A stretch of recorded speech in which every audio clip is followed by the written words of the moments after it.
My skin is black. What you looking My at? skin Yeah, is black. I feel so good to be black right now. Is black. What you looking at? Welcome to episode 44 of the Black in Fashion podcast. Just want to thank you guys for tuning in today. I would like to acknowledge our sponsors at the first part of the episode. Today's episode is sponsored by the Black Fashion Closet. They're launching their Black Fashion History podcast on January 30th. Make sure you guys tune in and follow them. Our episode is also sponsored by Adorn. It is a beauty salon in Harlem where they special in natural hair care and weaves, so you can get your hair done there, and the link will be also in our show notes. This episode is also sponsored by 620 Style, which is a New York based women's apparel brand, mostly luxury sportswear garments. You can get an extra additional 20% off your order today if you use code Black in Fashion. Now, hopping right into the episode, I have this mother and daughter duo set out to capture the essence and power of Harlem's fashion, Harlem's culture, and Harlem's local business. Miss Tandra Burkett, I said that right? How you doing? And Yvonne Junell have accomplished just that with their brainchild, Harlem Fashion Week. Birthed in 2016, Harlem Fashion Week creates a cultural canvas for both established and emerging designers to showcase their creativity in the atmosphere that supports diversity and inclusivity. Not just limited to fashion shows, Miss Tandra and Miss Yvonne continue the conversation throughout the year with lectures and workshops. The Harlem Fashion Week team believes in the power of the Black influence in the fashion industry and the preservation of the legacy. So I'd like to thank you guys for coming today. Thank you for inviting us. Of course. I feel like I was going to call this episode Uptown Baby. Taking it uptown to Harlem. Yes. Thank you guys for traveling. I know it's quite the commute. Trust me, I know. I used to live in Harlem and I used to live in the Bronx. I've only been in Brooklyn a couple months. Oh, okay. All right. So my first segment is called It's a Look. Is there anyone like in the media that you feel like just like stood out this week, especially with the whole Grammy thing Oh, being my yesterday? goodness. Anybody in particular fashion-wise that you're like, ooh, it's a moment? I think I like Jay-Z's look at the Rock Nation brunch when he did the mauve, not pink, mauve by June Ambrose. So I thought that was real cool how he did that little spin. She did a great job on styling him for that event. It's so funny. It's so funny. Beyonce wore red, and I was like, oh my gosh, that's like literally the inspiration for the collection. And I was like, oh my gosh, she killed it in red. And red is such a powerful look. You have to be very confident. So that for me was like, ooh. Which event did she do the red? She did it at the she didn't do it at the pre-Grammy party. What was it? The night after. I can't remember the event, but she literally just wore red, and it was like stunning. Yeah, red is my color too. Right? It's my go-to. But you enjoy Yvonne's collection this season. Yes, for sure. Okay, so what was the fuel, the series of events and/or inspiration that led you all to create Harlem Fashion Week? So you want me to Go I'll for start. it. So Yvonne is a designer, and we have been doing several shows which she participated in internationally as well as locally, and she was invited to do a fashion show. And it was extremely expensive. Yeah. And, we really wanted her to have the opportunity, but it was like maybe $10,000, $15,000. And that's not, for a mainstream show, to be honest, that's not uncommon to have it. Common. And I was talking to a friend of mine who is a businessman in Harlem, and I was saying, we've been doing a lot of shows. They're very expensive. I want to give my daughter this platform because she had, I think our first show was in 2010 before Harlem Fashion Week. And we were talking, it was like, why don't you do your own show? Why don't you create your own opportunity? Why don't you create opportunities, for other designers as well to do something that you're giving them a platform and it is also cost effective? We thought about it, talked about it. We have been doing shows previously. So he said, let's do Harlem Fashion Week. You're here in Harlem. You're part of the Harlem community. My family is from Harlem. Her father's side of the family was from Harlem. So it was like, why don't we create Harlem Fashion Week? And I talked to my daughter about it. And we was like, yeah, let's do that, because as encouraging young entrepreneurs and professionals has always been a core value, even before we were doing Yvonne Junell. But then we wanted that to be consistent with Harlem Fashion Week, and that was one of the things that we wanted it to be a high quality platform, but that was also cost effective, that gave emerging designers an opportunity. So that was really important to us. Absolutely. And to add on, I think it was, just through doing different runway shows, we would participate and we'd be like, we're not getting anything out of this. Mm-hmm. You know, there was no press. There were barely, you know, the attendees were just fashion lovers, but how can I really bring my brand to the next level? And that's why we started to not only say, okay, included in being a part of the show, you're going to have a business symposium. Yes. We're going to have a consultation where we sit down one-on-one and actually speak to the designer about their brand. And to be honest and to be quite blunt, a lot of productions were just focusing on making the money off the designer and saying, okay, you're going to spend $1,000 for you, and then the collection was terrible. And that's why I hope for in 2020 to be working with LC Apparel to actually sit down with them and say, let's go through this collection. Is this marketable? Can you sell this product? How much is it going to cost you to reproduce this product? Right. Because at the end of the day, as Black and brown people, it's enough to just say I'm amazing and I'm talented, but now how can I capitalize off a talent from our own community? Because everybody looks at us as the trendsetters, and then they take it and they make money off of it. So now Harlem Fashion Week is changing that dynamic and saying, okay, how can we educate people that look like us to be leaders in the industry and keep it full circle. Exactly. Full circle. Okay. So I would say, what was your biggest struggle when you started out with Harlem Fashion Week? I guess more so my question is it hard to find and like retain like dedicated team people that, you know, see the vision, like how you see the vision and have the passion for it? Like, I always feel like the getting the teamwork and all the people that you need to be on board with this is usually the biggest struggle. But that's what I'm asking. Like, what do you feel like? I guess it's two questions. About this I know we were, night. but the first thing in terms of the challenge, the biggest challenge is money. Yes. Okay. I mean, that's just the baseline in terms of biggest challenge. I mean, I'm a single mother at that time. My daughter was a much younger. Yeah. I mean, when she started in 2010, she was 17. 17. And then when we started Harlem Fashion Week a little later, I started as a teacher. We built this off a teacher's salary, Literally. you know, and that's really what happened. And that was a lot in terms of how do we finance this. Yes. And people see we have this beautiful event at the Museum of the City of New York on Fifth Avenue, and they assume that we have a whole bunch of money. But what we have really is favor. Right. You know, we should really we have favor. We have people who believe in our story. They believe in this team. They believe in the spirit of what we try to represent. So that's why we have people that said, you know, we're going to give you a discount or give you an opportunity. But by far, it's not because we have the money. Yeah. It's because we've made $1 out of 15 cents. Absolutely. You know what I'm trying to say? We've used that in terms of how do we spend this and how we grow. And for several shows, Yvonne and I made no money. We pay our team. We paid the team. But that's the question to go into the team. We paid the team. We made sure that they, you know, we invested into them, and we wanted to make sure that our bills were paid in order to have a good name for our organization. But generally, that was the biggest challenge, was really how do we grow and the income around what it was that we're doing, and still wanting to do it and push forward. Right. What do you want to say about the team? I was going to say, we were just talking last night about our team. Yes. And it's so dynamic that our team is strong, is solid. We've been working with some of the people since 2010. Yes. Oh, nice. Up until now, 2020, so 10 which years. is beautiful. 10 some years. Of them, still working with the same staff. And I think it's because it's just not, okay, you're an employee, but it's part of our family. We call it the HFW family. We have dinner together. We plan events. We had a dinner at my mom's house last year for Christmas. We have meetings at homes. People feel supported. We check in with one another. It's not just a business dynamic. I think it's also important that each person believes in the brand and how the brand can help what they're doing. Right. And I think that's really, really pivotal to like developing a strong team where now we have people saying, hey, can I be a part of this team? Can I be a part of the family?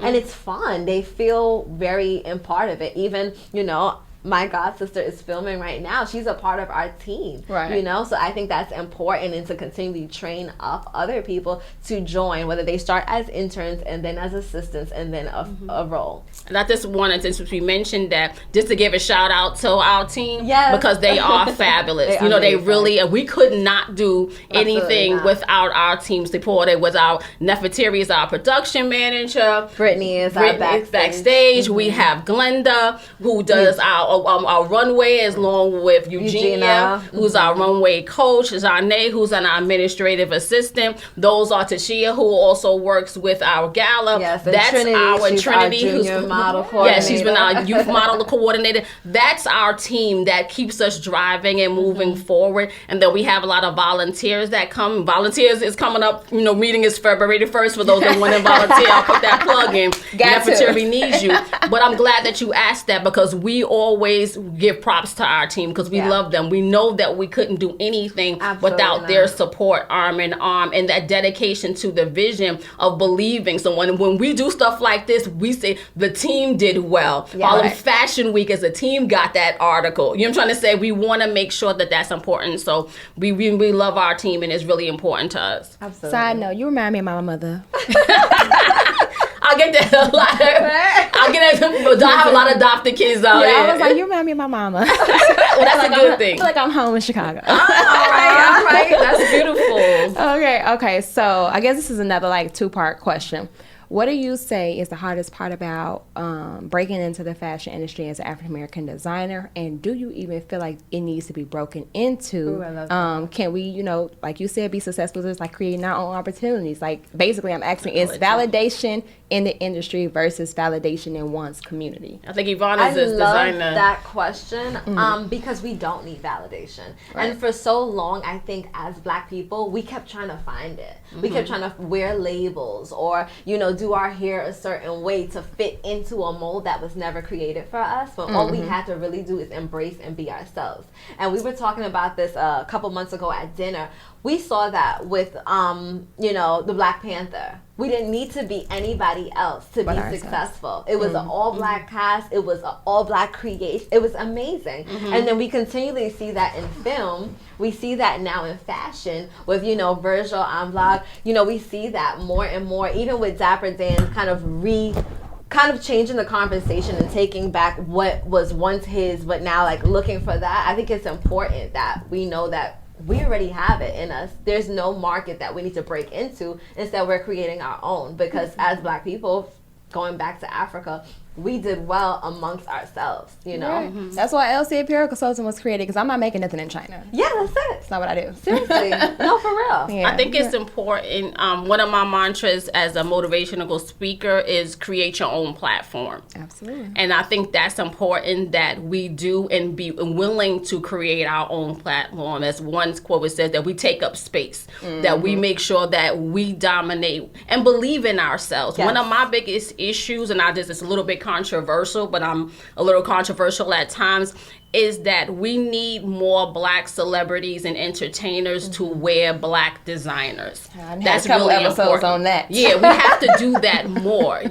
One of my goals is that I want to at least purchase from a Black designer at least once a month. So to have something that I'm wearing that represent, it's hard sometimes. You're trying to find any Black designers want us to wear something, let us know. Because I really want to do more of that to represent Black brands.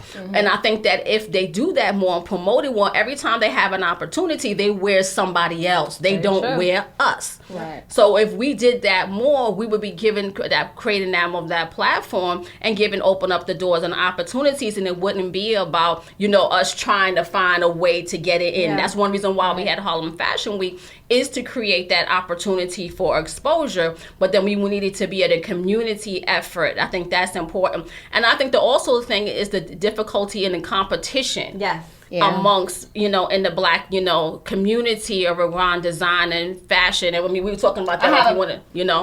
I have I create like a Black girl designer brunch. So it's like, we have a group message. So it's like 18 of us in there. And, I do the brunches and stuff like that. I do them in my house, stuff like that. And that was my way of like trying to create unity. Because, I came here, I've been here 6 years. And when I came in, there was none of them would do stuff like that. And most of them, all of y'all went to the same high school. A lot of them went to fashion industries. A lot of them went to FIT. And they don't talk to one another. They don't lean on one another. And I'm just like, why aren't we sticking together?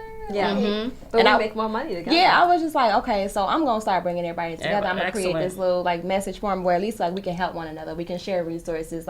We can come in and we can vent to one another, because our friends don't necessarily understand what we go through, being designers and stuff like that. But definitely like creating that unity. And you just made me think of something that I should have did at the front of the episode.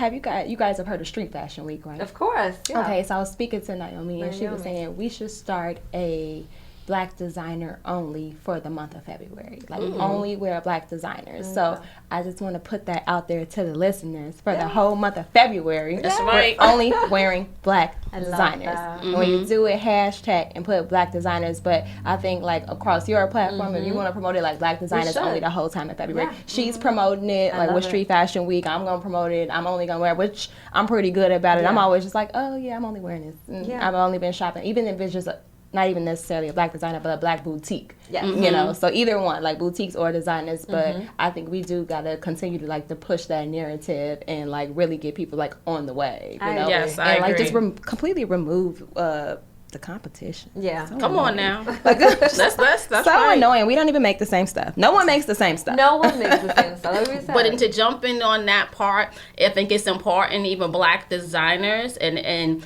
it's the quality. Yes. Because one of the reasons why we started doing education workshops is that we own this space when it comes to creativity, Right. but we need to be more focused and more diligent about workmanship. And that's what comes with like with your company. Yeah. We have to do that. And when everybody wants to come to the show and they'll Yes. spend a whole lot of money, and which is good to invest in the show. so But when it long. comes to the quality of developing your product, then that's on the the downside. And I think that's important that we found your presentation, your product, your Instagram, all of that stuff, your portfolio. What does it look like? We can't just put it out there and say, Black folks should wear Black. Right. But we also have to make sure that what we are producing is things of quality. And I think that we have to raise the bar in that area and support one another that way in terms of organizations. When we do the workshops and when you do the tour, those need to be packed out.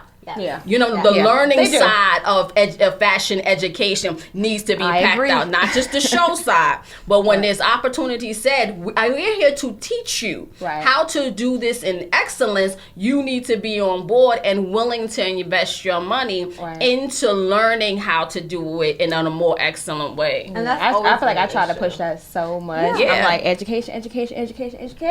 Like, Yes. it's like for my business, I could be your production manager and just do everything for you. I don't want to though. That's why I do the tours. teaching, That's why I do the workshop. That's why I do the classes, because like I can't produce everybody's line. Yeah. But you need to be able to run with this on your own. You need to be able to teach an intern and assistant in your company how to do this on their own so that you can focus on designing. So but you have to have the knowledge in order to explain it to somebody else that's eventually gonna work for you. But I find that even a lot of times when I do those tours, they still want me to do the work. Of course. And I find that I'm just like, no, you have everything. Like, no, I can't. I'm booked. I can't. But it's like I know that people have the skills. It could be like they just need like a confidence boost in it, but I can give you all the tools. You just gotta be able to go and run with it and just do the work. Yeah. Like, just you gotta do the work. Yeah. And we've done that. We had all types of events that were filled out. And then actually, here's a class. It's like, oh my God, I wait for like we're pulling teeth to get 12 people. Yes. The runway show will be packed. And then it's like, okay, what's going on? But That's for the gram. Yeah.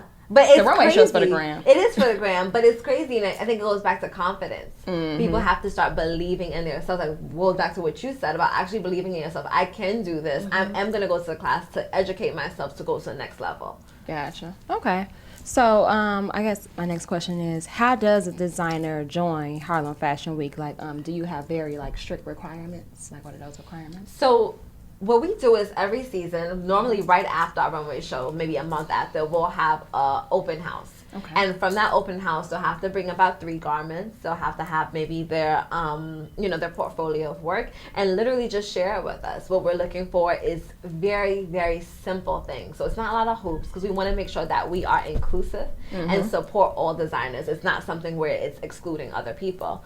A cohesive collection, really great finishing details, and a storyline, and something that's really going to push and sell to a mass audience. But we've had designers where they were novices. They've never done a show before, and we work with them, and we actually train them, and they were like phenomenal, So I think it's really a range of who shows, but we're very, very open. So it's really just a contact us first kind of thing, because once everybody comes and it's like, we only got 20 spots. Oh, that was my next question. Like, how many designers are in the show? Only 20. 20 spots. And how I guess how large does the collection have to be in the show? Anywhere from 7 to 15. 7 We to have an emerging designer, which you're one of the judges this year for the emerging designer competition, and they usually have 7 looks for that. Okay. And that's, you know, something that we want to once again give that platform by giving that emerging designer a boost to do, you know, begin to start their career. So that's why we have designers from every level, from, so, you know, all the ones that are seasoned designers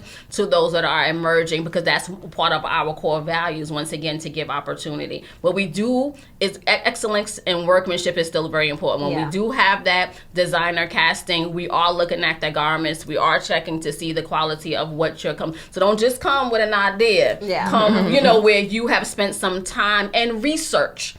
You know, and really looking into other designers, looking into your craft and learning that, so that when you come to the, you know, for the casting, the designer casting, you have something that is well prepared. Gotcha. Okay, and my next question is, how do you select the models? Are they mostly black? Look at me, are they all black models? I know we are open to, I would assume you guys are open to have other ones, but is the concentration to have nothing but black models like on that runway? The concentration is to show all skin tones. That's really important. Across the black spectrum. You know what? You start in trouble. I'm like, no, the majority. We're never in the other ones, so I wouldn't be mad. I would be excited and happy. Like they don't. When it's on trend, we are on those other runways. And right now, black girls Did you are see trending. Comme des Garçons? Oh yes, I did. See the braids and the braids, the braided thing that messed me up. It took me back because we're trending right now. So now so I'm like, when we're trending, you see a lot of our culture on the runway, but other than that, you don't see it. They have the braids, but none of them is black. I'm like, how do we do that? How does that work? You can have a braided wig. They know it's not okay. We did a whole symposium last year about this whole issue, you know, of the racial divide in high fashion. It was a panel. It was a panel. And we had it. And we were talking about those issues. It was so crazy.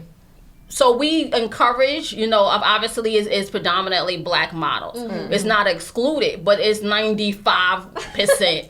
Is going to be for real. It's like 95, maybe 98% are black models, but it is, I guess, it's not saying you only have black models, but it is the predominance of what we have. Does size mean anything? No, we've done a range of size. We've had and range. We'll continually do that because we have some designers that say my sample size is size 8, and that's amazing because the average woman is an 8 to a 14 anyway. Right. Yeah. You know, and then we'll have some very thin models, and then we'll have plus size. Our plus size models are beautiful. They're fabulous.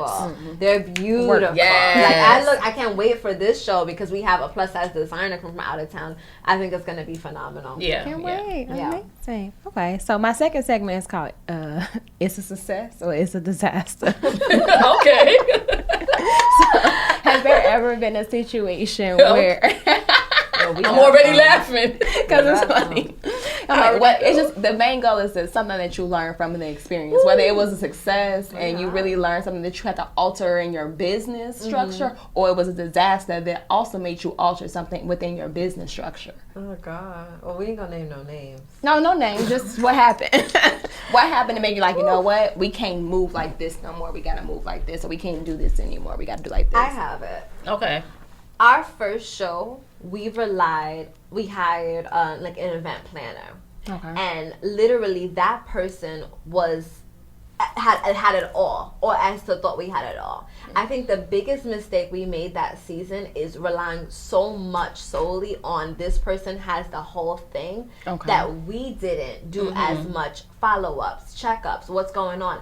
Ever since then, we divided. That person was not longer on the team, but then we started to realize if we delegate and give each person individual tasks, then we can actually execute this better. So then it was like, okay, you're the executive producer, I'm the creative director, we have a model coordinator, we have a runway show person, we have so divide up all the responsibilities. Exactly. Whereas that person was the head honcho, we literally just delegated what we wanted that person to do, and they were supposed to delegate out, but that never really happened that way. That was our first show. It was amazing, don't get me wrong, but we had to like do some crazy magic. Wait, tell them what magic trick you did to save the show because we were gonna have to get kicked out early because we were over time. Yeah. What's interesting about Harlem Fashion Week is that we have it at the Museum of the City of New York, and we have the entire building. Okay. So, and then the first show, we actually had 4 shows on one night. It was crazy. Woo. It was crazy. I know y'all was tired. Oh yeah. 4 shows on one Hilarious. night, and we had on different floors because we were able to use each floor of the museum as a runway floor. Okay. And that's how we had it set up. So people purchased tickets for different shows. But because of all the issues that Yvonne mentioned, the time ran out. And it was like we had to move stuff around. So in order to make sure that we finished on time, we had to put one show in another spot the last minute, clean this stuff out downstairs. I mean, we were all over the place because it's a whole building. So a lot of it was like this on the spot thinking of how to make those transitions to kind of get things done. So, you know, it was, I mean, we learned from that. One is that we don't have 4 shows on one. Never again. That's the first, that's one thing that we learned. I think Yvonne made the good point in terms about, I think that's when we felt it was so important about creating that team even more so. The team became so important. And knowing how to delegate that part. And I think one of the things that we said in terms of learning was people are people. And I guess how to say it in terms, I'm trying to be diplomatic. Celebrities are people. Oh yes. Okay. Oh yes. Okay. I think that's what it is. Celebrities are people. That's one of the things that I've learned because you're taught to kind of put people on a pedestal. And I learned that the people are more important than the celebrities. Our followers, our fans, our HFW family, the people who watch us, hi y'all, the people who support us. Yep. That's one of the biggest things that I've learned is that they're more important than the celebrities are. I respect them for what they've done. The and reality star. I respect what they've done and what have you, but It's nice. these are the people that continue to push They support. Harlem Fashion They Week come every forward. season. They're the ones who look out for Yvonne and myself and tell us that we're doing a good job. And that's what I've learned more because if you give, and that's anybody, if you follow those celebrities, you'll follow the celebrities into a deficit. Yep. And you'll be trying to pay them to come to this event, pay them to come to this event. And at the end of the day, the funds that you pay them don't actually measure up in dollar value. They make it likes on Instagram, but likes on Instagram is not money in your hand. That's Facts. true. It That's doesn't true. fill up an event. So that's one of the things that we definitely learned over the past couple of seasons is to cultivate the relationship with the people who are actually supporting us and to build that stronger than not necessarily be chasing after celebrities to necessarily be. We appreciate them, don't get me wrong, but we have to make sure that we look at how do we function laterally in supporting that. I think that's one of the biggest things that we learned. I think also the understanding that the industry is small and every interaction you make with someone should be a positive one. Absolutely. We may not get along, but I'm still going to greet you. I may never talk to Lanice again, but if someone asks me about you, I'm not going to say anything bad because people talk trash in the industry. Absolutely. Yes. And it happens quickly. Yes. I agree. Yes. So we've literally learned we don't make fashion enemies. They're friends. We know I'm working with so-and-so again. But if you ask me how was so-and-so, oh, well, they were good and so-and-so and yada yada. Because We don't talk about people, but when two people talk about they us. talk about us and Yeah, I they know. tell And us. it's great. So wait, this is my I'm next. gonna be real. This is my next question because I just feel like y'all are so close.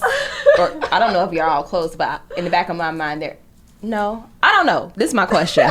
Have you, how do you guys feel like you differ from Harlem Fashion Row? And like, have you worked together or will you ever work together? Because I feel like y'all do, I ain't gonna say y'all do similar stuff. Y'all don't do similar stuff. Y'all don't do it at all. But it just seemed like y'all supposed to work together in the back of my mind. I guess we get that question often, and to be honest with you, it's just the name. And the fact that our names are similar, and that's the only so because it's Harlem Fashion Week and Harlem Fashion Row, they kind of put us together. Whereas the identities of the organization is different. One of the biggest things about Harlem Fashion Week is that we rep Harlem. Like, we from Harlem. You know what I'm trying to say? You'll come see us in Harlem sitting down, you know, eating at the restaurants. All the time. People are like, oh, it's Yvonne. Yeah, we're in Harlem. We have it's important, even though we have the museum is in Spanish Harlem. We have different events. We will circulate restaurants and businesses and support. I see y'all. You see us. You know, we'll post. We're sitting up someplace, and it's important because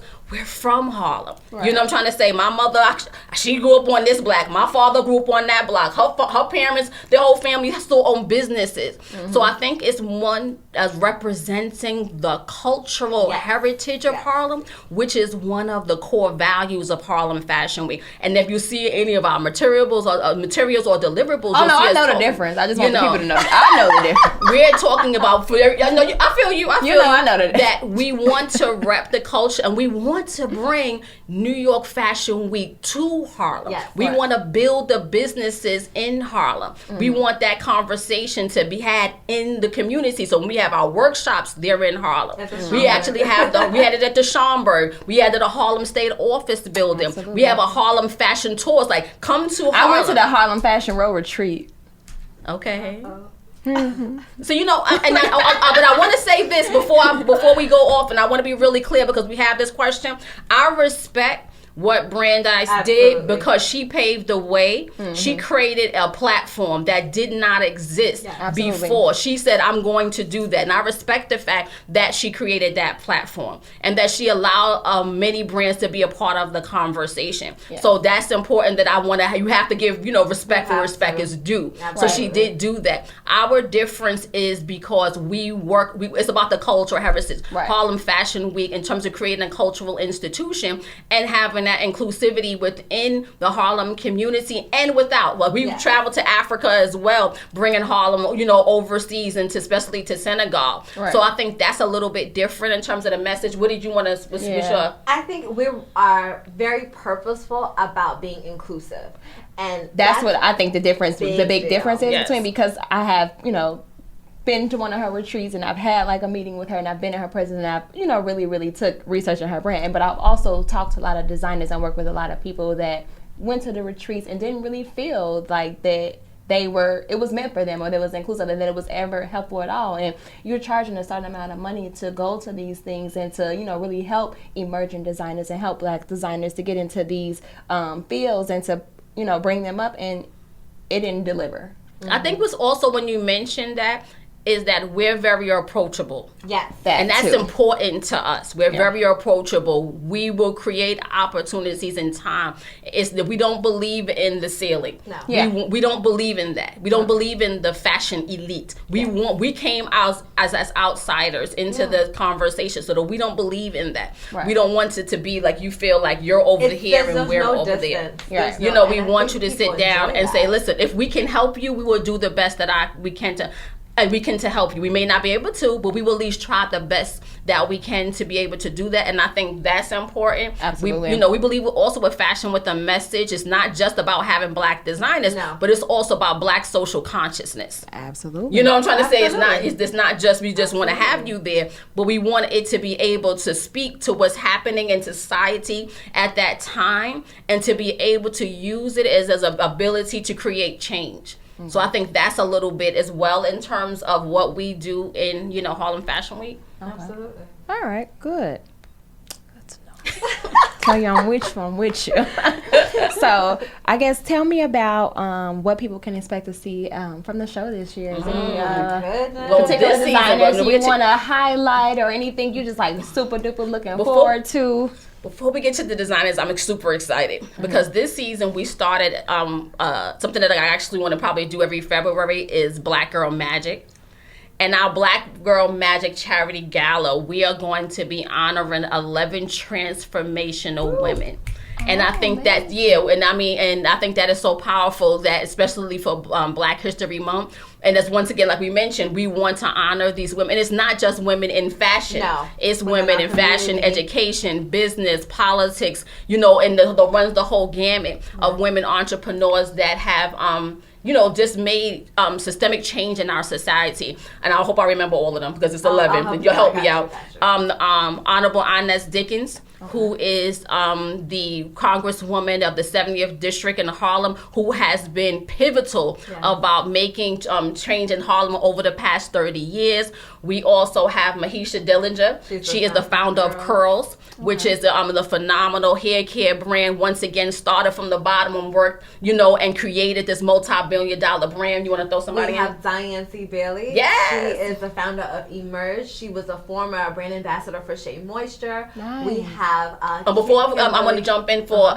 Diane. Diane is significant because she was spearheaded a lot of legislation around natural hair care. And that was very important because that was part of a lot of legislation that you see both in the country, and she's even spoke, internationally, has been because of the work that she did. So I just wanted to throw that in with Diane. Kimberly Marshall. Kimberly Marshall, yes. She is a amazing powerhouse PR public relations firm. She's actually backed a couple of brands in Harlem that we partner with, and they were actually sponsors and now friends of Harlem Fashion Week. Who else do we have? Yvette Petty. Okay. She's the owner of Harlem Heavens Hats, and she has been international in the development of hats all throughout. Hats has so much a part of the Black community, but she has been in anywhere from doing it in Vogue, where she's been in London, and she's been in all kind of magazines. I mean, she's been very pivotal. And she, once again, her boutique is right in Harlem. And she has created that space and that name in that area.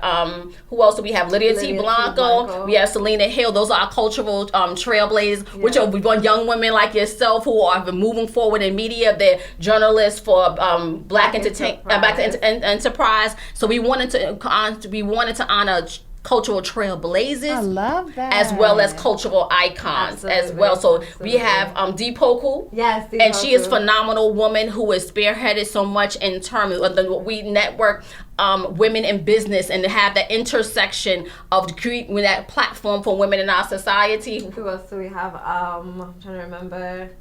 I think we said 9 so far. Oh my God. I'm saying their names. I don't know why I forgot this. Dr. Lakeisha Warren. She is the first. She is the. Keep thinking while I'm talking. Okay. She is the first Black. This is important because she made history. She's the first Black female president of New York Theological Seminary. Oh, nice. And I mean that is over 80, maybe 89 years. That was my alma mater. I also have a master's in divinity. Nice. And that's phenomenal. So she is one of our honorees this year as well. So we love the fact that because she has made history, and she's also co-pastor of the church, First Corinthian Baptist Church in Harlem. And so that's another one of our honorees that I want to get through. I'm looking it up. You want to make sure, because like I said, I know we have 11, maybe that was 10, and I'm forgetting somebody. There's definitely one. I'm just looking it up because I'm like, what? Sure, we gotta capture everybody. We want to make sure that every time, but we did. Experience Harlem, Angie Hancock.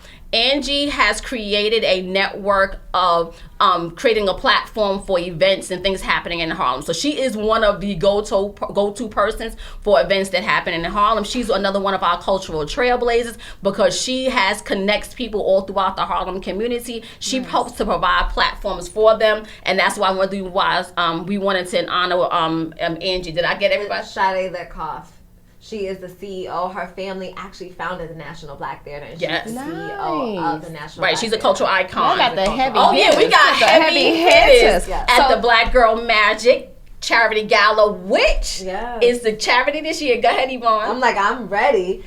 We're sponsoring actual scholarships for the High School of Fashion Industries. Amazing. So the proceeds from that gala is going to the High School of Fashion Industries. Amazing. And even more than that, to put the cherry on top, the High School of Fashion Industries honors class is producing and doing a collection for the runway show. Amazing. Yes. So it's gonna be phenomenal. It's gonna be so dope. The gala is earlier that day. Yes. The gala's at 3:30. And you can get tickets for that on Eventbrite. Exactly. Okay, and then the show is at 6:30. 6:30. Yes. Okay, and they're in the same location. Yep. Same location. Okay. Different And floor. I know Yvonne is modest, but she's also an alumni of the High School of Fashion industry. So this is an opportunity for her to kind of give back to the school that kind of gave her that start. So we once again about platform. Right. You know, giving opportunities. We have this major platform, but we're giving it to young people because it's important to us to give them. There. Right? Okay. Listen, I want to teach at the fashion industry. I think it's something that's full circle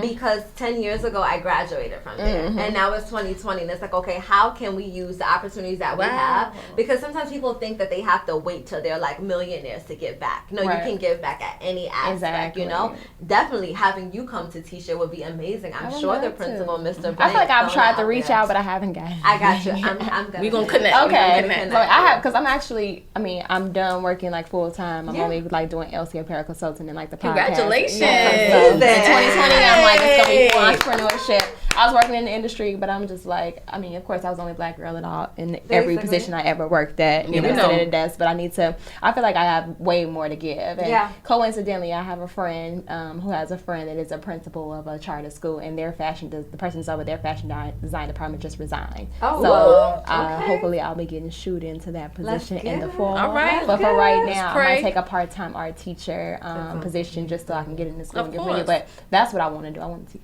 Well, one of the things I got a bachelor's and a master's. I ain't got no teacher certification though. No, one of the things that we want to do is to create more opportunities to teaching young people. We want to do after school program. We are developing Harlem Fashion after school program. We want to do a summer program. In May, we're going to have our youth show. So we're going to be doing that as well. So it's important to once again plant that seed and to be able to give back. And I think that's also what makes Harlem Fashion Week distinct. Right. Because it's not just about, the runway. Right. I'm here for it. I want to be included in everything. Thank you. In everything. Yes. Okay, so what is your biggest piece of advice that you want to give to like black designers? Oh goodness, stay authentic. Stay true to you. Authenticity? No, seriously. That's literally something that, coming from Parsons and struggling with finding my identity and then knowing who I was, but then being pushed to do something else, and then realizing that I am literally where I need to be. I am the designer. I had so many issues of, you have these prints and these look more amateur and this, that, and the third, and you need to be more like Proenzo or more like Prada, and it's like, but why can't I be like me? Right. And then literally a month later going to Caribbean Fashion Week in Jamaica and getting an award for being myself. I did a collection that was African inspired with the Dinka symbols and being myself. And I think that what we realize in the industry and why so many doors have opened for us in just under 5 years of developing Harlem Fashion Week is that we were authentic, we were real, and people respected it. People were receptive to it. I think that designers definitely need to stay true to yourself. Don't be anyone else. Be authentic. I think that one thing that I would add is stay connected.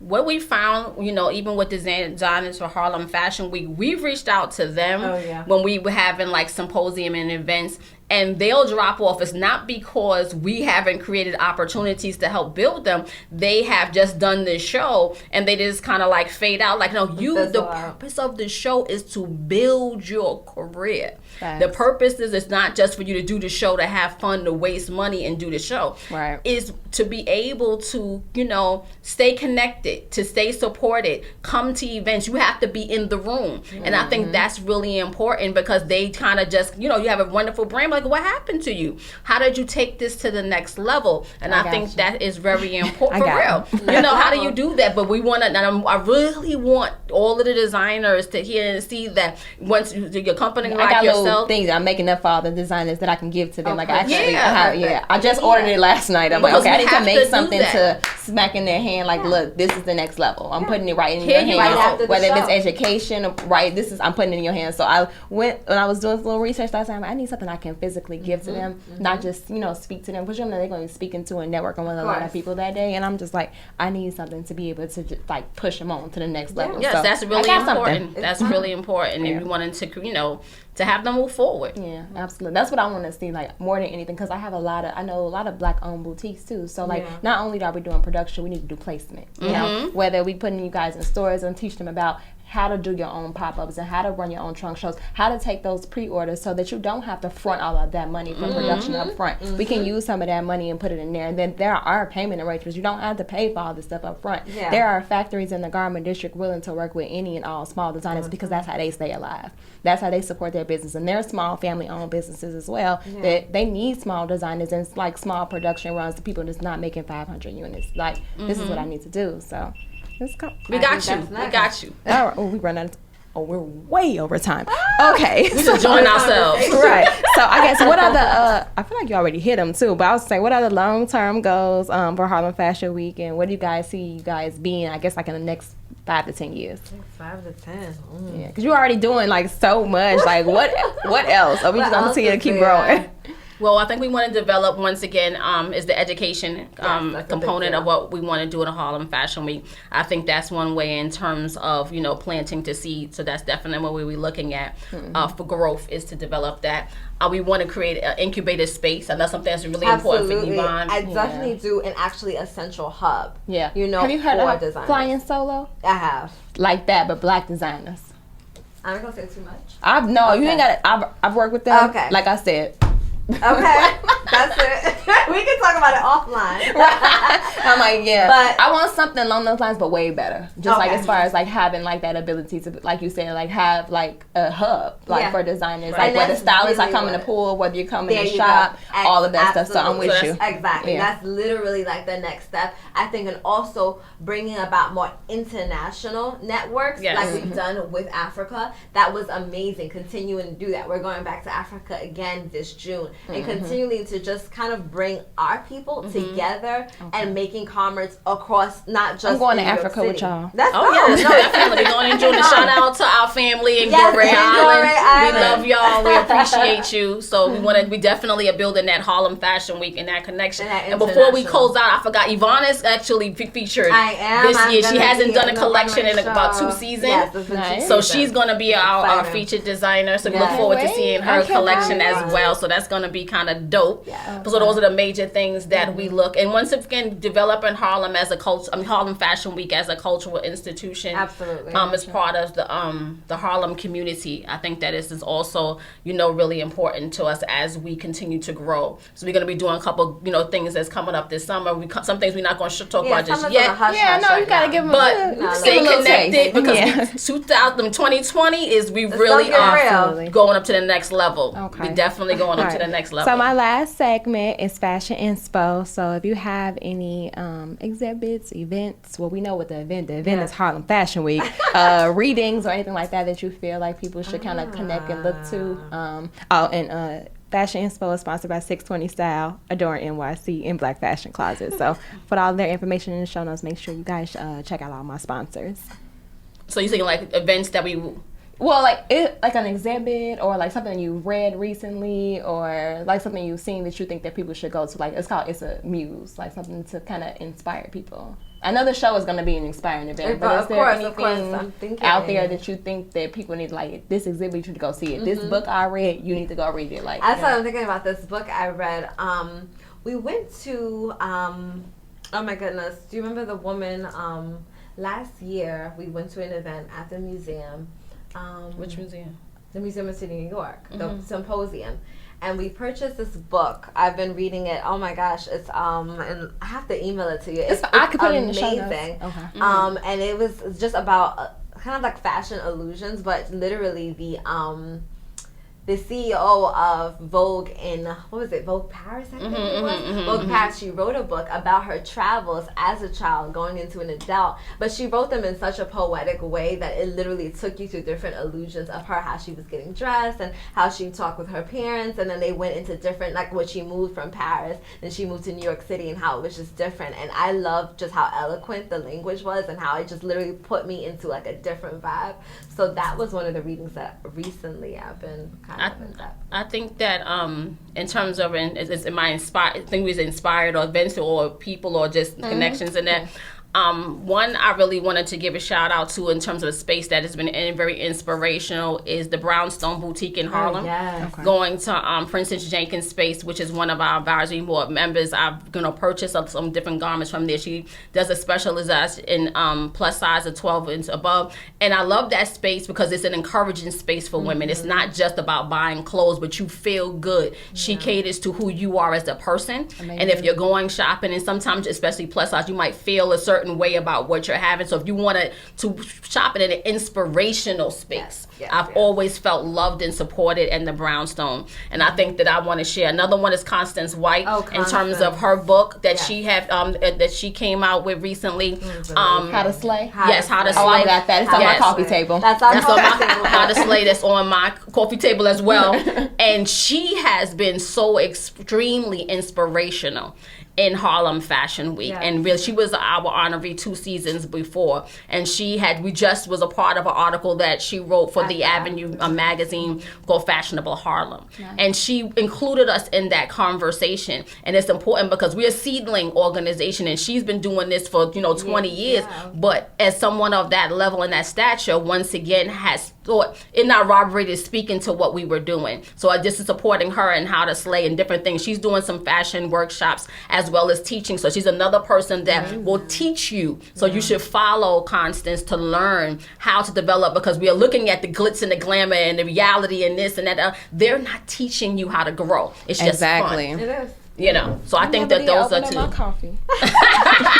So connect, follow those are some of those people as well that are very important. So those are two that I can definitely say that in terms of books to read or spaces to go to, that was a very inspirational. I also want to give a shout out to Dionne Williams. She's having a show that's coming up February 11th as well, and it's the Emerge show. And I appreciate Dionne because she also was a trailblazer. She always supports Harlem Fashion Week, so I just want to give a shout out. She's doing like about a 10 or 11 African designers. I cannot wait to attend her show. And I just February the 11th, and we're gonna Harlem Fashion Week will be there supporting. I think that's important. If you're closing out on something, is that it's okay to shout out other people. It's enough space it's enough space for all of us to eat. That's one of my things. I want to cover her show. Oh yes. You should. I do the same. Like, did I pull you guys in when I did the Fashion 500? We got you guys your award. I had the Black and Fashion podcast set up in the front. I was like, come on, let's do these quick little interviews as we go into the show. So I want to do something like that. Like my microphone and my engineer being there like, hey, what's up? She's excellent. She's excellent. But I think it's important that we, just even as we close, it's okay to do that. Absolutely. We don't do that enough, where we say, oh, if I mention them, they'll go to them and not mine. No. We go, it's enough space for everyone. It's always enough space. Shout out your sister or your brother and let them people know that we here working together. Absolutely. Unity and diversity. That's right. Unity and diversity. I love it. Yeah. Educate and create. That's my mantra. I like educate. that. Like I'm Black in fashion. We educate and we create. Excellent.